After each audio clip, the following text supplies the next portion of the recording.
அத்தியாயம் 19. முகமெங்கும் உஷ்ணமுடன் கோபம் கொப்பளிக்க அந்த வீட்டுக்குள் வேக இட்டுகளுடன் வந்தான் தீரன்.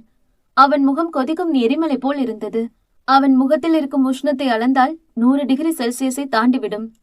தம்பி, காஃபி என்று அங்கு வேலை செய்யும் ஒருவர் காஃபி கப்பை நீட்ட அதையெல்லாம் வாங்கி உடைத்துவிட்டு நடந்தவனை ஒருவித பயத்துடன் பார்த்து கொண்டிருந்தார் அவர். தீரனுக்கு கோபம் வரும் என்று அவர்களுக்கு தெரியும். ஆனால் அவனுக்கு இத்தனை கோபம் வரும் என தெரியாது. மானை தவிர அந்த வீட்டில் வேலை செய்யும் மற்ற வேலைக்காரர்களிடம் அவன் வம்பு செய்ய மாட்டான், கோபம் கொள்ள மாட்டான் அத்தனை எளிதில். என்னாச்சு இந்த ப்ரோக்கு? எதுக்கு இவ்ளோ கோபமா இருக்கான்? விகாவும் வினையும் ஒருவர் முகத்தை ஒருவர் மாறி பார்த்து கொண்டார்கள். என்னன்னு தெரியலையே, ஆனா நிச்சயம் அதுக்கு காரணமானவங்க என்னமோ பெருசா பண்ணிருக்காங்க. அவங்களுக்கு ப்ரோ பெருசா பண்ண போறான் என்பதை சரியாக சொன்னான். தன் அறைக்கு சென்ற தீரன் வேகமாக அங்கும் இங்கும் நடந்தான். அவனால் மான்வெளி வசியுடன் ஒன்றாக அமர்ந்து உண்டதையும் அதே சமயம் அவள் அவனுடன் சிரித்து பேசியதையும் கொஞ்சம் கூட ஏற்றுக்கொள்ள முடியவில்லை. அத்தனை கோபம் வந்தது அவனுக்கு. அந்த கோபத்தில் அந்த அறையில் அழகுக்காக லட்சத்தில் வாங்கி அலங்கரிக்கப்பட்டிருந்த அத்தனை பொருளையும் சலை சிலையாக அடித்து நொறுக்கினான் தீரன். அவளுக்காக, அவள் வரவுக்காக காத்திருந்தவனுக்கு புத்தி மாறியது. இப்பொழுது அவனுக்கு ஏதோ ஒன்று தேவைப்பட்டது. அதனால் அங்கு உடைந்து கிடந்த பொருள்களுக்கு இடையே வேர்க்க விறுவிறுக்க பைத்தியம் போல நின்றவன் எதையோ தேடினான். அவன் தேடிய பொருள் அத்தனை எளிதில் கிடைக்கவில்லை போலும். அவன் குணம் மாறியது. இன்னும் வெறிப்பிடித்தவனைப் போல தேடினான். அப்பொழுது அவன் அலமாரியிலிருந்து ஏதோ ஒரு பொடி ஒன்று எடுத்து அதை டெஸ்கில் கொட்டி அப்படியே மூக்கில் வைத்து இழுத்தவனின் கண்கள் சொருகியது. அது கொக்கைன், ஒருவித போதைப் பொருள். அப்படியே கண்கள் சொக்கிக் கொண்டு வர மான்வழிக்காக காத்திருந்தவன் ஒரு கட்டத்திற்கு மேல் அப்படியே கண்கள் சுருக அவன் மெத்தையில் விழுந்து எதையோ முணுமுணுத்தபடி உறங்கி போனான். ஆனால் அவன் கால்களை அந்த கட்டிலில் தட்டி கொண்டே இருந்தான். ஹேய், எங்கடி இருக்க?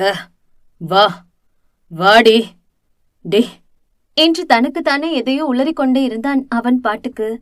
நேரம் போனதே தெரியாமல் ஏதோ எல்லாம் பேசிக் கொண்டிருந்தவள் அப்பொழுதுதான் கவனித்தால் மணியாகி போனதை.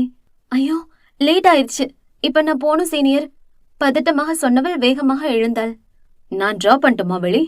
மென்மை கலந்த கனிவுடன் கேட்டான். இருக்கட்டும் சீனியர், நான் போயிடுவேன். நீங்க வாங்கி கொடுத்த எல்லாத்துக்கும் ரொம்ப நன்றி. என்கிட்ட பணம் இருக்கும்போது எல்லாத்துக்கும் சேர்த்து கொடுத்துருவேன், சிறு புன்னகையுடன் சொன்னாள். ஓஹோ, அவன் முகத்தில் குறும்பு எட்டி பார்த்தது. யாருக்கும் கடனாளியா இருக்கிறது இந்த மானுக்கு பிடிக்காது சீனியர். 2 எட்டு எடுத்து வைத்தபடி சொன்னவளை கண்டு அழகாக சிரித்து கொண்டான் வசி. மான்வழியும் நேரங்கள் கழிந்து பல வருடங்களுக்கு பிறகு இதழில் எட்டி பார்த்த சந்தோஷத்துடன் வீடு சேர்ந்தாள். என்ன மான், எங்க போயிட்டு வர? மூஞ்சி என்ன இவ்ளோ பிரகாசமா இருக்கு?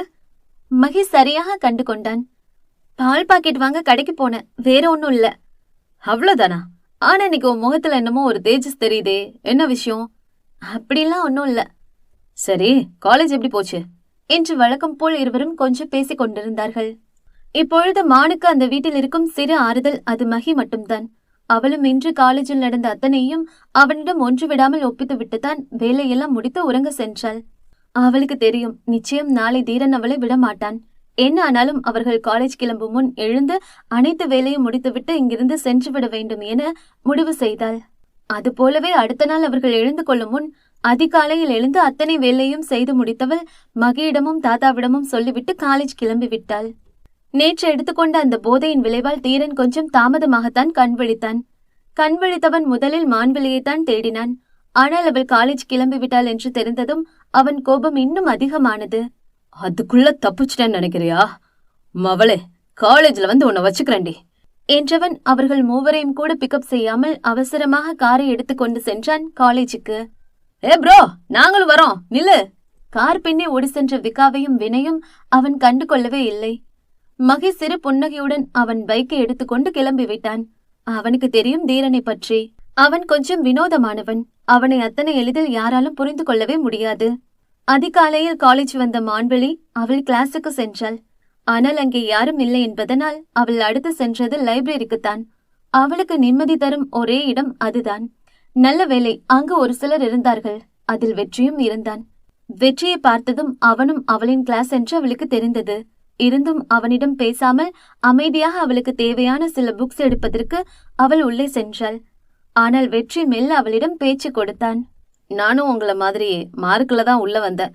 தெரியும், என் பேரு வெற்றி. மான்வெளி. இங்க யாரும் என் கூட பேச மாட்டாங்க, ஏன்னா நான் ஏழன்னு நினைக்கிறாங்க. என் கூட பேசுறதே அசிங்கமா நினைக்கிறாங்க. வருத்தமாக சொன்னான். மான்விழி எதுவும் பதில் சொல்லவில்லை என்றாலும் கூட அவள் நிலையும் அதுதான். அப்புறம் என்று அவன் மேற்கொண்டு எதையோ பேச வர, அப்பொழுது மான்விழியை தேடி வேக எட்டுக்களுடன் உள்ளே வந்தான் தீரன். நேராக காலேஜ் வந்தவன் அவளை தேடி கிளாஸுக்கு போனான். ஆனால் அங்கே மான் இல்லை என்றதும் அடுத்து வந்தது லைப்ரரி தான். தீரனை பார்த்ததும் மான்விழி கண்கள் இரண்டும் பயத்தில் சிவந்தது. அவனிடம் சிக்கிவிடக்கூடாது என்றுதான் அவள் எத்தனை வேகமாக காலேஜ் வந்தாள். ஆனால் இப்பொழுது அவன் தேடி வருவான் என அவள் கொஞ்சம் கூட எதிர்பார்க்கவில்லை. ஏ மான்விழி, என்னாச்சு? அவள் முகம் மாறுவதைக் கண்டு வெற்றிக்கு ஒன்றும் புரியவில்லை. வெற்றி, நான் உடனே இங்கிருந்து போகணும். யாராவது என்ன கேட்டா நான் இங்க வரலன்னு சொல்லு என்று அவசரமாக தீரன் கண்களில் சிக்காமல் ஒளிந்து மறைந்த மான்விழி மான்குட்டி போல் அங்கிருந்து ஓடிவிட்டாள். தீரனும் அந்த இடம் எங்கும் தேடி அவளை காணாமல் வெளியே வந்தான். மான் கையில் புத்தகங்களுடன் தீரன் கண்களில் சிக்கிவிடக்கூடாது என்று பின்னால் திரும்பி பார்த்தபடி ஓடி வந்தவள் அந்த காலேஜ் பின்பக்கம் இருந்த ஸ்டூடெண்ட்ஸ் ஏரியாவுக்கு வந்து சேர்ந்தவள் திடீரென்று ஒருவன் மீது மோதி அவள் கையில் இருந்த புத்தகங்கள் கீழே விழுந்தது. மான்விழி பதட்டத்துடன் நிமிர்ந்து பார்க்க அங்கு கையில் வாலிபாலுடன் நின்று கொண்டிருந்தான் வசீகரன். அவனை பார்த்ததும் தான் அவளுக்கு மூச்சே வந்தது. நீங்கதானா? மூச்சை இழுத்து விட்டபடி சொன்னவள் கீழே விழுந்த புத்தகங்கள் எல்லாம் எடுத்து கொண்டிருந்தாள். ஒன்னு தடிக்க விடுற, இல்லைன்னா மயங்கி விழுகிற. நீ ஸ்டடியாவே இருக்க மாட்டியா? சிறு கிண்டலுடன் கேட்டான் வசீகரன். இல்ல சீனியர், கவனிக்காம வந்துட்டேன், ஏன் தப்புதான் தயக்கமாக சொன்னாள். சரி, இவ்ளோ சீக்கிரம் இங்க என்ன பண்ற? இன்னும் வாட்ச்மேன் கூட வந்திருக்க மாட்டாரே. என்ன காலேஜ் மாப் போட வந்தீங்களா மேடம்? கிண்டலாக கேட்டான். நீங்க கூட தான் சீக்கிரம் வந்துட்டீங்க, அப்போ நீங்களும் மாப் போடதான் வந்தீங்களா? ஏனோ முதல் முறை அவனிடம் துடுக்குத்தனமாக பேசினாள். அவளுக்கே அவளை நினைத்து ஆச்சரியமாகத்தான் இருந்தது. அடடா, மேடத்துக்கு இப்படி கூட பேச தெரியுமா? ஊமன் நினைச்ச. அவ்வளவுதான். அடுத்து தலையை குனிந்து கொண்டாள். நான் வாலிபால் விளையாட வந்த, மேட்ச் இருக்கு. உனக்கு விளையாட தெரியுமா விழி? அவள் தலை இல்லை என்பதை போல ஆடியது. சரி வா, நான் சொல்லித்தரேன். இருக்கட்டும் சீனியர். அவள் தயங்கினாள். அட வா என்றபடி வசி அவளின் கையை பிடித்து அந்த வாலிபால் கிரவுண்டுக்குள் அழைத்து சென்றவன் அவளுக்கு வாலிபால் விளையாட சொல்லிக் கொடுத்தான். இப்படி பால வச்சு இப்படி அடிக்கணும். முதல்ல வலிக்கும், அப்புறம் பழகிரும் என்றவள் அருகே நெருங்கி நின்று அவளுக்கு சொல்லிக் கொடுத்து கொண்டிருந்தான் வசி. ஆனால் பெண் அவளுக்குத்தான் அவன் நெருக்கத்தில் ஏதோ செய்தது. இவ்வளவு அகண்ட வெளியில் கூட அவளுக்கு மூச்சு முட்டுவது போல் இருந்தது. அதிலும் அவன் மீது வந்த அந்த வியர்வை கூட அவளுக்கு பிரத்யேகமாய் மாறியது. அவன் நெருக்கத்தினை ரசித்தபடி மெல்ல மெல்ல அவனுடன் சேர்ந்து அதை அவள் கற்றுக்கொண்டிருக்க, அதே சமயம் அங்கு காலேஜ் எங்கும் அவளை தேடி திரிந்த தீரன் கடைசியாக அவளை அந்த கிரவுண்டில், அதுவும் வசியுடன் வைத்து பார்த்ததும் கோபம் உச்சத்தை தொட, அவன் பாக்கெட்டில் வைத்திருந்த பொடியை எடுத்து மூக்கில் உறிஞ்சியவன் வேக எட்டுக்களுடன் சென்று அந்த வாலிபாலை எட்டி உதைத்தபடி மான்விழி அருகே சென்றவன் அவள் கையை பிடித்தான் வலிக்கும்படி. அவளின் இன்னொரு கரமோ வசீகரன் கைகளில் இருந்தது. அத்தியாயம் 20. வசி எதையோ பேசியபடி அவளுக்கு வாலிபால் விளையாடுவதை கற்றுக் கொடுக்கும் சமயம் அவள் கையை பிடித்தான் தீரன். திடீரென்று யாரோ அவள் கையை பிடிக்கவும் பதறிப்போன மான்விழி பயந்து போய் திரும்பி பார்க்க, அங்கு கண்கள் இரண்டும் சிவந்து நின்று கொண்டிருந்த டெவில் கண்டு மிரண்டு போனது அந்த மான்குட்டி. வசீகரனும் வேகமாக திரும்பியவன் தீரனை கண்டு குழம்பினான். அவன் மான்விழி கையை பிடித்திருப்பதைக் கண்டு வசியின் கண்கள் ஸ்லோ மோஷனில் தீரன் முகத்தை நோக்கி நகர்ந்தது. மான்விழி மிரண்டு போய் பார்த்து கொண்டிருந்தாள். அவன் சிவந்த கண்களை பார்க்கும் போதே அவள் கண்கள் இரண்டும் கலங்கிவிடும் போல பயத்தில். அவன் சாதாரணமாக பார்த்தாலே அவள் பயந்து மிரண்டு போவாள். அப்படி இருக்கும் பொழுது அவன் கோப முகத்தை கண்டு அவள் மயங்கி போனால் கூட ஆச்சரியம் இல்லை. ஹாய் தீரன், நானே உங்க கூட பேசணும்னு நினைச்சேன். வெல்கம், ஐ எம் என்று வசீகரன் மேற்கொண்டு பேசும் முன் தீரன் ஒற்றை விரலை நீட்டி பேசாதே என்பதை போல காட்டினான். நீ எவனா வேணாலும் இரு, அத பத்தி எனக்கு கவலை இல்ல. ஆனா இதுதான் நீ அவளை நெருங்கி வர்றது கடைசியா இருக்கணும். இல்லனா நீ இருப்ப, ஆனா இதுக்கு மேல வாலிபால் விளையாட கை இருக்காது. எரிக்கும் பார்வையுடன் மிரட்டினான் தீரன். அவன் மிரட்டல் வெறும் வாய் வார்த்தையுடன் இருக்காது என்பதை இந்த காலேஜ் வந்த சில நாளிலே தெரிந்து கொண்டான் வசி. சீனியர் ஒருத்தர் தீரனை எதிர்த்து பேசிய ஒரே காரணத்துக்காக அவன் கையை உடைத்து போட்டவனாச்சே.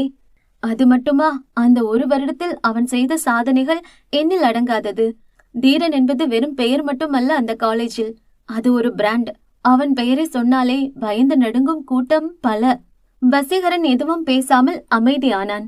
வாடி என்றவன் மான்விழி கையை பிடித்து இழுத்தான். அப்பொழுது மான்விழியின் இன்னொரு கரத்தை பிடித்திருந்த வசீகரனின் கரம் இறுகியது.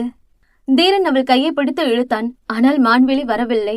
அவன் என்னவென்று பார்க்கும் பொழுதுதான் அவள் கையை வசி பிடித்திருப்பது புரிந்தது. அவ கையை விடு தீரன். அவனைப் போல கர்ஜனையாக சொல்லவில்லை என்றாலும் அந்த அமைதியிலும் ஒரு அழுத்தம் இருந்தது வசீகரன் வார்த்தையில். தீரன் அவனை உற்று பார்த்தான். தீரன் அவனை உற்று பார்த்தான் என்று சொல்வதை விட முறைத்தான் என்றுதான் சொல்ல வேண்டும். அவனுக்கு வசியை நினைத்து சிரிப்புதான் வந்தது. தீரன் ஒரு கிக் பாக்ஸர். அதனால் பெரிய புலிகளை அவனிடம் நடுங்கி ஒதுங்கும் பொழுது வெறும் கத்துக்குட்டி அவன் முன்னே வாலாட்டினால் அவனுக்கு சிரிப்புதானே வரும். இது காலேஜ், அவ கையை விடு தீரன். வசீகரன் வார்த்தையில் அழுத்தம் கூடிக்கொண்டே இருந்தது. வசிக்கு அவன் எப்படிப்பட்டவன், என்ன செய்வான் என்பதையெல்லாம் தாண்டி மானின் பயந்த முகம் மட்டும்தான் தெரிந்தது. அவளை அப்படியே விட அவனுக்கு மனம் இல்லை. விடலனா என்ன பண்ணுவ? என்ன மனசுல பெரிய ஹீரோ நினைப்பா? ஃபைட் பண்ணி அவளை தூக்கிட்டு போவியா? எத்தனை நாளா தெரியும் அவளை? She's my teddy. வேணாம், விடு. தீரனும் இருக்கப்பட்ட பொறுமையுடன் பேசிக் கொண்டிருந்தான். அதுவே பெரிய அதிசயம்தான். தீரன் யாரிடமும் இவ்வளவு பொறுமையாக பேசியதாய் அவன் சரித்திரத்திலே இல்லை. அவன் வாயை விட கைதான் பேசும். இவர்கள் இப்படி நடு கிரவுண்டில் நின்று பேசிக் கொண்டிருப்பதை கண்டு யாரோ ஓடிப்போய் தகவல் சொல்ல வசீகரன் நண்பனும் தீரன் நண்பர்களும் வந்து சேர்ந்தார்கள் அந்த இடத்திற்கு. ஏய், என்னடா பிரச்சனை என்று அத்தனை பேரும் ஒன்று கூடினார்கள். தப்பு பண்ற, கைய விடு, கோபமாக சொன்னான் தீரன். அவன் பொறுமை கொஞ்சம் கொஞ்சமாக காற்றில் பறந்தது. வசீகரன் சிரித்துக் கொண்டான். இரு பக்கமும் ஆட்கள் ஒன்று சேர பயம் வந்தது மான்வழிக்கு. ஏதாவது பிரச்சனை வந்துவிடுமோ என்று பயந்து போனவள் தீரன் கைகளை பார்த்தாள். இன்னொரு பக்கம் வசீகரன் கைகளை பார்த்தாள். இருவரின் பிடியும் இறுக்கமாகத்தான் இருந்தது. இருவரும் விடுவது போல தெரியவில்லை. இதற்கு ஏதாவது செய்ய வேண்டும் என்று எண்ணியவள் வசீகரனை திரும்பி பார்த்தாள். சீனியர், கைய விடுங்க. பயந்து போயிருந்தவள் ஒரு மாதிரி திக்கி திணறி சொல்ல வசீகரன் பார்வை இப்பொழுது பெண்ணவள் மீது பதிந்தது. விழி. அவன் கொஞ்சம் மென்மையில் அழுத்தத்தை கூட்டி அழைத்தான். அவனால் இப்படியே அவனுடன் அவளை அனுப்ப முடியாது. அதனால் தயங்கினான். பிளீஸ் சீனியர், விடுங்க.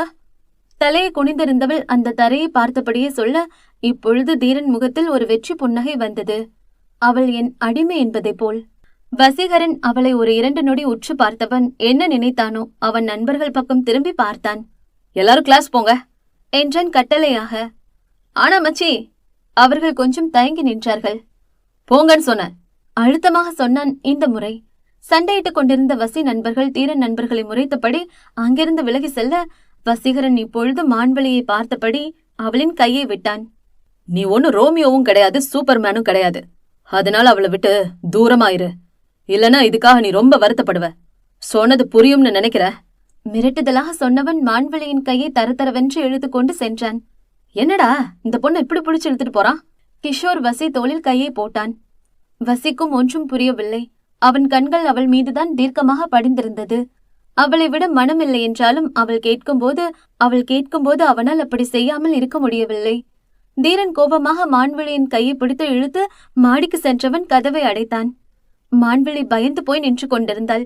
அவன் பிடித்த இடம் கன்றி போனது. உன் மேல பயங்கர கோபத்துல இருந்த, உன்னை கொன்னு போடணும்னு கோபம் வந்தது.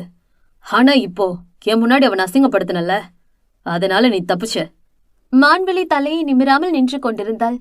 அவன் இதுக்கு முன்னாடியே உனக்கு தெரியுமா? அதென்ன உன் கைய பிடிச்சு அவனுக்கு கோபம் வருது? உங்க 2 பேருக்கும் ஏதாவது ஸ்பெஷல் ட்ரெயின் ஓடுதா என்ன? நக்கல் பேச்சுடன் கேட்டான். இல்ல, தெரியாது. திக்கி திணறி பதில் சொன்னாள் மான். தெரியாதவன் கூட தான் ஒரே ஐஸ்கிரீமை ஒன்னா உட்காந்து தின்னியா? என்ன என் காதலே பூ சுத்த பாக்குறியா? மிரட்டும் தோரணையில் கேட்டான். மான்விழி பதில் பேசாமல் அமைதியாக நின்றாள். என்ன பாரு. அவள் அப்படியே இருந்தாள். பாருடி, கத்தினான் கோபமாக. மான்விழி பயத்துடன் தலையை நிமிர்ந்து பார்த்தாள். மெல்ல மான்விழி அருகே நெருங்கி நின்றவன் அவள் கையை முதுகுக்கு பின்னே வலிக்கும்படி மடக்கினான். அதென்ன, அவன் கூட அப்படி நெருங்கி நின்னு சிரிச்சு சிரிச்சு பேசிட்டு இருக்க?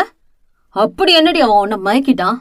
உன்கிட்ட சொல்லிருக்கேன்ல, நீ எவன் கூட சிரிச்சு பேசக்கூடாதுன்னு. அப்படியும் நீ பேசுறன்னா என்ன பண்ணலாம்? அவள் கையை இன்னும் வலிக்கும்படி பிடித்தான். அவள் வலியில் முகம் சுருங்கினாள். இனிமே அவன் கூட உன்னை நான் பார்க்கவே கூடாது. இதுதான் கடைசியா இருக்கணும். இன்னொரு முறை அவன் கூட சேர்த்து வச்சு உன்னை பார்த்தான்னு வை, மவளை செத்தடி நீ. கண்களில் அனல் மின்ன சொன்னான். மான்விழி தலை பயத்தில் இரு பக்கமும் ஆடியது. போ, எதுக்கு வந்தியோ அத மட்டும் பாரு. இல்லனா என்னை பத்தி உனக்கு தெரியும், சொல்ல மாட்டேன், செஞ்சிருவேன், போடி என்றான் கர்ஜனையாக. மான்விழி பயத்துடன் சிவந்த கைகளை இடித்தபடி மெல்ல அந்த படிக்கட்டுகளில் இறங்கி வந்தவள் கிளாஸுக்கு போய் அமரும் நேரம் மோனி கேங் உள்ளே வரவும் சரியாக இருந்தது. ஏன் மச்சி, நான் தெரியாம தான் கேக்குறேன், இந்த பொண்ணுகிட்ட அப்படி என்ன ஸ்பெஷல்? கிஷோர் கன்னத்தில் கை வைத்தபடி கேட்டான். வசீகரன் ஸ்லோ மோஷனில் திரும்பி பார்த்தான் அவனை. யாரு? கொஞ்சம் முன்னாடி யாருக்காக சண்டை போட ரெடியா இருந்தியோ அவங்கதான் சார். உளராதடா, சின்ன பொண்ணு, அதுவும் பயந்த சுபாவம். அதான் ஜஸ்ட் சொல்லி கொடுத்தேன், அவ்வளவுதான். ஓஹோ, எப்படி எச்சி ஐஸ்கிரீம் சாப்பிட்றதுன்னு கூடவா என்றபடி கிஷோர் அவன் போனை எடுத்து ஒரு வீடியோவை ஓடவிட அதில் அவர்கள் இருவரும் நேற்று ஐஸ்கிரீம் சாப்பிட்ட காட்சி படமாக ஓடிக்கொண்டிருந்தது. டேய், இது எப்ப எடுத்த? வசி அவன் போனை பறிக்க பார்த்தான். அவ்வளவு கஷ்டப்பட்டு எடுத்து அதை எப்பறம் ஈஸியா தருவேன்? இதை மட்டும் உன் ஃபாலோவர்ஸ் கிட்ட கொடுத்தா என்ன ஆகும்? எல்லாரும் பொறாமையில அந்த பொண்ணை பொங்கல் வச்சிருவாளுங்க. எப்படி வசதி? நிறுத்துடா, அப்படிலாம் எதுவும் இல்ல. உனக்கு தெரியாதா எனக்கு இந்த லவ் மேல ட்ரஸ்ட் இல்லைன்னு? அப்ப இதுக்கு பேர் என்ன? அதான் சொன்னனே, ஹெல்ப் மட்டும்தான் பண்ண. ஆனாலும் அந்த பொண்ணு கொஞ்சம் வித்தியாசமா இருக்கா. ஏனோ அவளை நினைக்கும் பொழுதே சிறு புன்னகை கேற்று அவன் இதழை தழுவி சென்றது. அந்த புன்னகையும் தீரன் அவள் கையை பிடித்து இழுத்த காட்சியை நினைக்கும் பொழுது வந்த புன்னகையும் மறைந்து போனது. தீரனுக்கும் விழிக்கும் என்ன உறவு? அவன் மூளையில் அது மட்டும் ஓடிக்கொண்டிருந்தது. அத்தியாயம் 21. ஏன் படி, எப்ப வந்த? மோனி முகமெங்கும் புன்னகையுடன் ஓடி வந்து மான்விழி அருகே நின்றாள். இப்போதான், மான்விழி தயக்கமாக சொன்னாள். இந்த பைத்தியம் உன்னை பத்தி தான் மான் பேசிட்டு இருந்தா. நேத்து நீ போன் பண்றேன்னு சொன்னியா, ஆனா பண்ணவே இல்லையா, அதனால உன்னை பத்தியே பேசிட்டு இருந்தா. இவ பேசின பேச்சை கேட்டு என் காதுல ரத்தமே வந்துருச்சு. விக்கி சொன்னதை கேட்ட பிறகுதான் அவளுக்கு அது ஞாபகம் வந்தது. நான் மறந்துட்டேன். சத்தம் இல்லாமல் மெல்லிய குரலில் தயக்கமாக சொன்னாள் மான். அட பரவாயில்ல, நான் எங்க வீட்டுல உன்னை பத்தி சொன்ன தெரியுமா? என் அம்மா கூட உன்னை பத்தி கேட்டதும் ஷாக் ஆயிட்டாங்க. அப்படியா? பின்ன என் கூட ஒரு பொண்ணு ஃப்ரெண்டானா அது பெரிய விஷயம் தானே. எனக்கு இது வரைக்கும் பொண்ணுங்க ஃப்ரெண்ட்ஸ் இருந்ததே இல்லமானே, அதுதான். ஓ சரி, விடுவா, கேண்டீன் போகலாம். கேண்டீனா? ஆமா, நான் ரொம்ப சந்தோஷமா இருந்தாலும் ரொம்ப சோகமா இருந்தாலும் எனக்கு பயங்கரமா பசிக்கும். அதனால எனக்கு சாப்பிட வாங்கி கொடுத்தாலே போதும். போவோமா? ஆனா கிளாஸ். அவள் தயங்கினாள். இப்ப நமக்கு லைப்ரரி பீரியட் தான், சோ வாடி என்று உரிமையாக அவள் கையை பிடித்து இழுத்து செல்ல மான்விழி அவள் கையையும் முன்னே சென்ற மோனியையும் பார்த்தாள். இதுவரை யாரும் அவளிடம் இத்தனை உரிமையாக நடந்து கொண்டது இல்லை. அது அவளுக்கு பிடித்திருந்தது. மச்சி வாடா. விக்கி டேவிட்டை பார்த்தான். நான் வரல, நீ போ. அவன் டெஸ்கில் தலை சாய்த்தபடி சொன்னான். ஏய், நானும் பார்த்துட்டு தான் இருக்கேன். நீ எதுக்கு மான் வந்ததுல இருந்து ஒரு மாதிரியா இருக்க? உனக்கு அவன் நம்ம கூட சேர்ந்தது பிடிக்கலையா? அவன் எதுவும் பேசாமல் அமைதியாக இருந்தான். அவன் நல்ல பொண்ணு மாதிரி தான்டா தெரியுறா. அவள் எதுக்கு உனக்கு பிடிக்கல? நம்ம 3 பேர் தான் அத்தனை வருஷமா இருந்தோம். அது என்ன புதுசா ஒருத்தி வந்ததும் எல்லாமே மறந்துடுவீங்களா? நம்ம கேங்ல யாரையும் சேர்க்க கூடாதுன்னு தானே நம்ம கண்டிஷன். மச்சி, ஆனா அதெல்லாம் சின்ன வயசுல சொன்னதுடா. அவன் நண்பனுக்கு எடுத்து சொல்லி புரிய வைக்க நினைத்தான். இங்க பாரு, நீங்க 2 பேரும் எனக்கு முக்கியம். அவளால உங்க 2 பேருக்கும் ஏதாவது ஆச்சுன்னா அதுக்கப்புறம் நான் அவளை சும்மாவே விட மாட்டேன். வீம்புடன் சொன்னவனை கண்டு சிரித்து கொண்டான் அவன். சரிடா கோவக்காரா, வாடா கேண்டீன் போவோம். நான் வரல, நீ போ. அவங்க தனியா போயிருக்காங்க. விக்கி சிறு தலையசைப்புடன் அங்கிருந்து கேண்டீன் நோக்கி சென்றான். அங்கு அதற்கு முன் ஒரு டெஸ்க் பிடித்து கண்டமேனிக்கு ஆர்டர் செய்து வைத்திருந்தாள் மோனி. அடியே தீனி முட்டை, என்னடி இது? இது காலேஜ், எல்லாரும் ஒன்னதான் பாக்குறாங்க. கொஞ்சம் டீசென்டா தின்னடி. மொத்த கேண்டீனும் உன் முன்னாடிதான் இருக்கும் போல. விக்கி அவளை எரிக்கும் பார்வை பார்த்தான். எப்படி சாப்பிடணும்னு எனக்கு தெரியும். உன் வேலை என்னவோ அதை மட்டும் நீ பாரு. சும்மா எப்ப பார்த்தாலும் ஏதாவது சொல்லிட்டே இருக்காத. முணுமுணுத்து கொண்டவள் சாப்பிடுவதில் கவனமாக மான்விழியும் பப்ஸ் எடுத்து வாயில் வைக்க போகும் சமயம் அவளை விசிலடித்து அழைத்தது ஒரு கேங். ஓய், இங்க வா. தீரன் கேங்கில் இருந்த மான்சி தான் அழைத்தாள். ஆனால் தீரன் மட்டும் அங்கு இல்லை. எதுக்கு ஒன்னு கூப்பிடுறாங்க? அந்த பப்ஸை வாயில் அப்பியபடி கேட்டாள் மோனி. தெரியல, நான் கேட்டுட்டு வர. தயக்கமாக சொன்னவள் எழுந்து அவர்கள் அருகே செல்ல அங்கு வெள்ளை கோட் அணிந்திருந்தார்கள் அவளின் சீனியர்ஸ். பார்த்ததும் சொல்லிவிடலாம் அவர்கள் பணத்தில் செலுத்தவர்கள் என்று. தலையெல்லாம் கலர் பெயிண்ட் அடித்து ஆடை இங்கும் அங்கும் கிழிந்து தொங்கியது. கேட்டா இதுதான் ட்ரெண்ட்னு சொல்வாங்க. நமக்கு எதுக்கு வம்பு? கிழிஞ்ச ட்ரெஸ் தச்சு போட்ட காலம் போய் இப்ப தச்ச ட்ரெஸ் கிழிச்சு போட்டு சுத்துறாங்க. அப்புறம் ஃபர்ஸ்ட் இயர் தானே நீ? உன் பேர் என்ன? ஒரு மாதிரி அவளை தலை முதல் கால் வரை எடை போட்டபடி கேட்டார்கள். மான்வெளி. ஓகே, லுக் மான்வெளி, நாங்க உன்னோட சீனியர்ஸ். நாங்க என்ன சொன்னாலும் நீ கேட்கணும். இப்ப என்ன பண்ணு, போய் எங்க எல்லாருக்கும் சூடா காஃபி வாங்கிட்டு வா பாப்போம். மான்சி நக்கலாக இதழை சுழற்றியபடி சொன்னாள். Okay senior. சத்தமில்லாமல் சொன்னவள் அவர்கள் சொன்னது போலவே அவர்களுக்கு காஃபி வாங்கி கொண்டு நடந்து வர, அப்பொழுது மான்சி யாருக்கோ கண் சாடை காட்டினாள். அவர்களும் சரியென தலையாட்டி மான்விழிக்காக காத்திருந்தவர்கள் அவள் நடந்து வரும் பொழுது அவள் முன் காலை நீட்ட, இதை எதிர்பாராத மான்விழி அப்படியே தடுக்கிவிட்டு கீழே விழுக மொத்த காஃபியும் கீழே கொட்டியது. சுற்றி இருந்தவர்கள் எல்லோரும் அவளைத்தான் பார்த்து சிரித்தார்கள் தவிர ஒருவர் கூட உதவ முன்வரவில்லை. மான்சி நக்கல் சிரிப்புடன் அவள் அருகே வந்தாள். அவளுடன் அவள் ஃப்ரெண்ட்ஸும் வந்தார்கள். அச்சோ பாவம், விழுந்துட்டியா?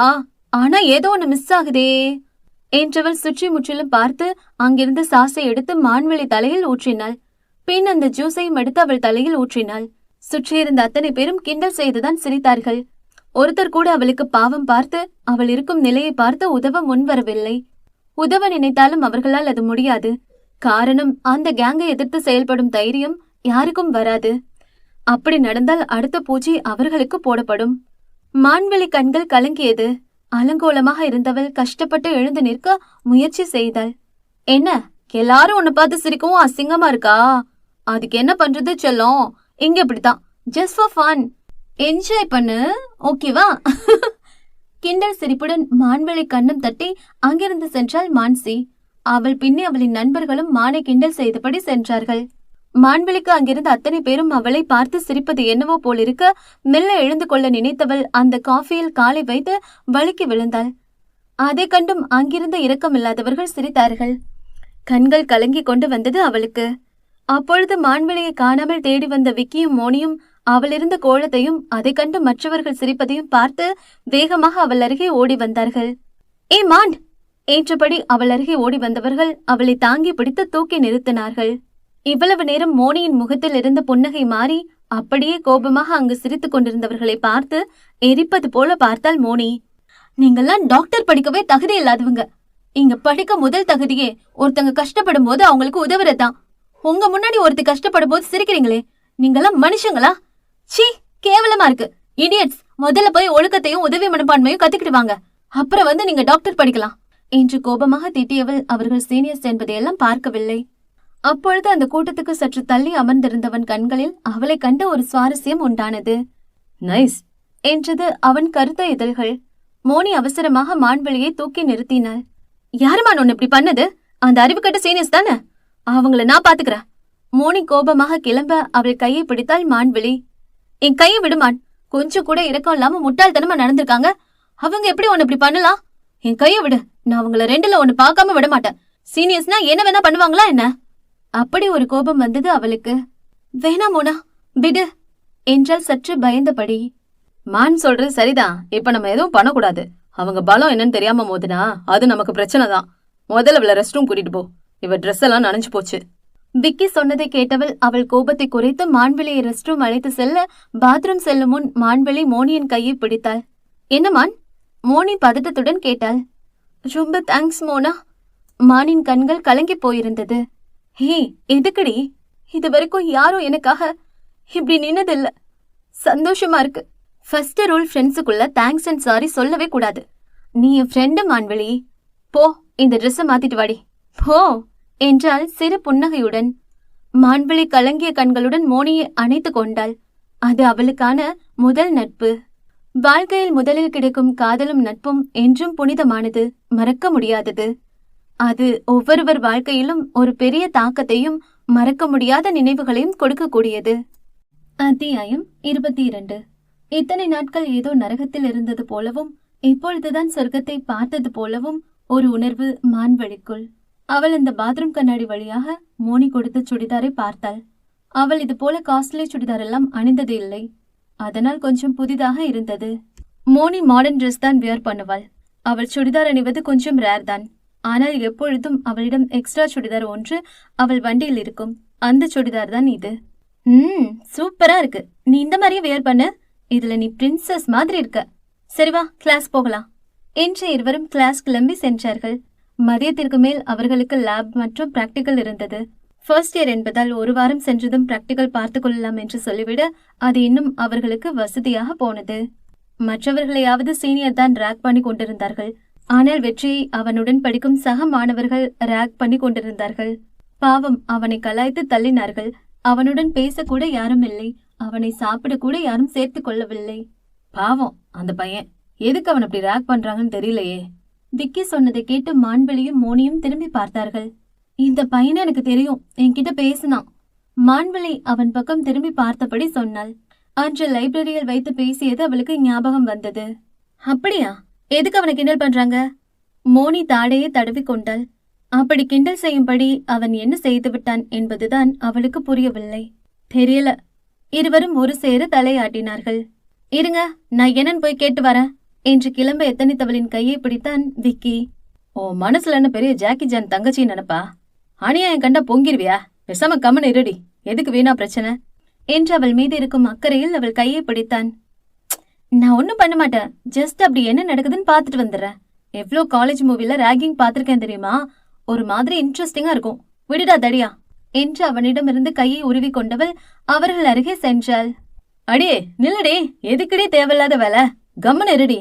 விக்கி சொன்னதெல்லாம் அவள் காதில் விழுந்தாள் தானே. டேய், உங்ககிட்ட தானே சொல்றோம், ஜிப்ப போட்டு விடுறா என்று அவன் உடன் படிக்கும் மாணவர்கள் எல்லாம் சேர்ந்து வெற்றியை கிண்டல் செய்து கொண்டிருக்க, பாவம் அவனோ தலையை குனிந்து கொண்டு பேகை இறுக்கு பிடித்தபடி நடுங்கி போய் அமர்ந்திருந்தான். பாத்ரூம் போய்விட்டு பேண்ட் ஜிப் போடாமல் வந்து அதை வெற்றியை போட சொல்லி அவனை சுற்றி நின்று ரேக் பண்ணி கொண்டிருந்தார்கள் அந்த அறிவு கெட்ட அரக்க கூட்டம். அவனோ பாவம் நடுங்கி போய் அமர்ந்திருந்தான். இங்க என்ன பிரச்சனை? நான் வேணும்னா ஜிப் போட்டு விடட்டுமா என்று திடீரென மோனி வந்து அவர்கள் அருகே நிற்க, அந்த வாலிபன் பதறி போய் திரும்பி ஜிப் மாட்டிக்கொண்டான். அவள் இப்படி திடீரென்று வந்து நிற்பாள் என அவர்கள் எதிர்பார்க்கவில்லை. ஹலோ பாஸ், என்ன இவ்வளவு நேரம் ஜிப் மாட்டி விட சொன்னீங்க, இப்ப என்ன திரும்பி நிக்கிறீங்க? நான் மாட்டி விடவா? காட்டுங்க மாட்டி விடுற. ரொம்ப ஈஸியான வேலை மாதிரி தானே இருக்கு. எதுக்கு இந்த சின்ன பையனை டார்ச்சர் பண்றீங்க? சீக்கிரம் காட்டுங்க பாஸ், நானே போட்டு விடுறேன். எனக்கு உதவி மனப்பான்மை ரொம்ப அதிகம் என்றால் இல்லாத காலரை தூக்கிவிட்டு பெருமிதமாய். ஏய், நீ ஒரு பொண்ணு தானே, இப்படி பேசுற? முதல்ல தள்ளி நில்லு என்று அவன் பதறி போய் திரும்பி கொண்டான். என்ன பாஸ், நீங்க இப்படி கூச்சப்படுறீங்க? ஓஹோ, உங்களுக்கு இன்னொரு பையன் போட்டு விட்டாதான் ரொம்ப கம்ஃபர்டபுளா இருக்குமோ? புரிஞ்சு போச்சு, அவனா நீ என்றால் ஒரு மாதிரி உதட்டை வளைத்து. ஏ, நான் ஒண்ணு அந்த மாதிரிலாம் இல்ல அவன் பதறிக்கொண்டு சொன்னான். அப்போ என்ன மாணவக்கடா ஓஞ்சிப்பா அவனை போட சொல்ற? பாக்கதான் நான் பொண்ணு, களத்துல இறங்குனா நான் ஒரு ரவுடி ஆக்கும், அடிச்சு பறக்க விட்டுருவான் பாத்துக்க. மவனே, இன்னொரு முறை இந்த மாதிரி எவன்கிட்டயாவது நடந்துகிட்டா சொருவிருவேன். முளைச்சு 3 எல்லாம் விடல, அதுக்குள்ள ராகிங் பண்ண வந்துட்டான், போடா என்று மிரட்டி விட்டாள். அவன் மட்டுமல்ல, அவனுடன் கலாய்த்து கொண்டிருந்த அத்தனை பேரும் ஓடிவிட வெற்றி மட்டும் தயக்கமாக நின்று கொண்டிருந்தான். மோனி வெற்றி அருகே சென்றாள். அவன் பதட்டமாக அவளை நிமிர்ந்து கூட பார்க்காமலே தலையை குனிந்து கொண்டான். எங்கே அவர்களைப் போல தன்னையும் திட்டி விடுவாளோ என்று பயந்தான். என்ன அமைதிப்பட, உனக்கும் ஜிப் போட்டு விடணுமா கிண்டலாக கேட்டாள்.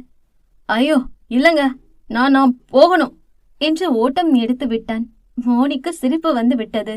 அவனை பார்க்கும் பொழுது மானுக்கு மீசை வைத்தது போல் இருந்தான். சில்லி பாய், இன்ட்ரெஸ்டிங் என சிரித்து கொண்டாள். தீரன் அவன் கிளாஸில் லாஸ்ட் பெஞ்சில் படுத்திருந்தான். வழக்கம் போல் போதை எடுத்துக்கொண்டான். அவன் நினைப்பு எல்லாம் வசி மானுடன் நெருக்கமாக நின்று சிரித்து பேசியதுதான் ஓடிக்கொண்டிருந்தது. இப்பொழுதே அவன் கையை பிடித்து உடைக்கும் அளவுக்கு அவனுக்கு கோபம் வந்தது. ஆனால் அவன் இப்பொழுது ஏதாவது செய்தால் உடனே நியூஸ் அவன் தந்தைக்கு போய்விடும். ஏற்கனவே அவன் ஃபாரினிலிருந்து இங்கு வருவதற்கு படாத பாடுபட்டு விட்டான்.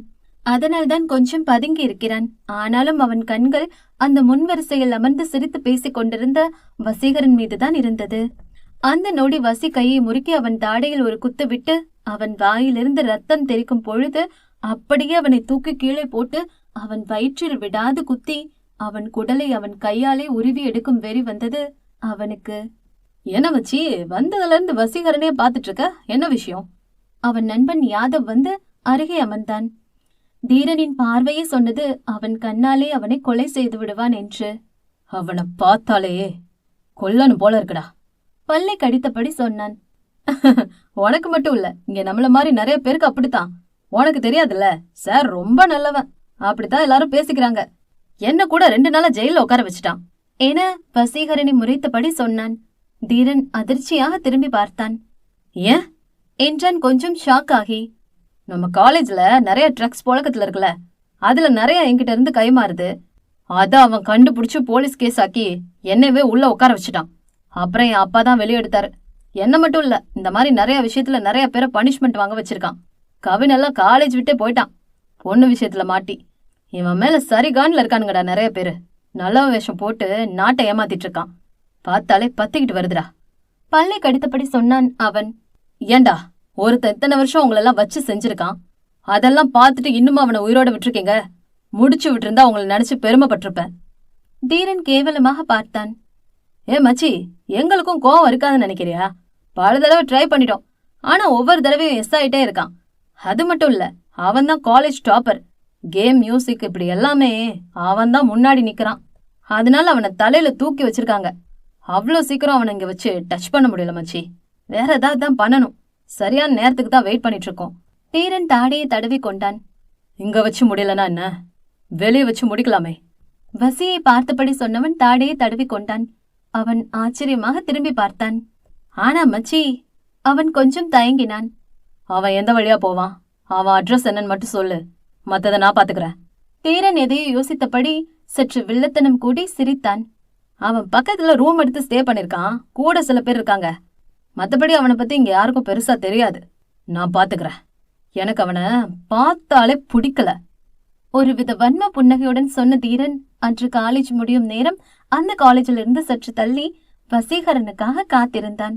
தனக்கு ஒரு பெரிய பிரச்சனை கார் போட்டு காத்திருக்கிறது என்று தெரியாமல் மாடுடன் நடந்த பேச்சுவார்த்தைகளை எண்ணியபடி வசீகரனும் அவன் சைக்கிளில் வழக்கமாக செல்லும் வழியில் செல்லும் பொழுது அவன் சைக்கிளை அடித்து தூக்கிவிட்டு சென்றது ஒரு கார் ஒன்று.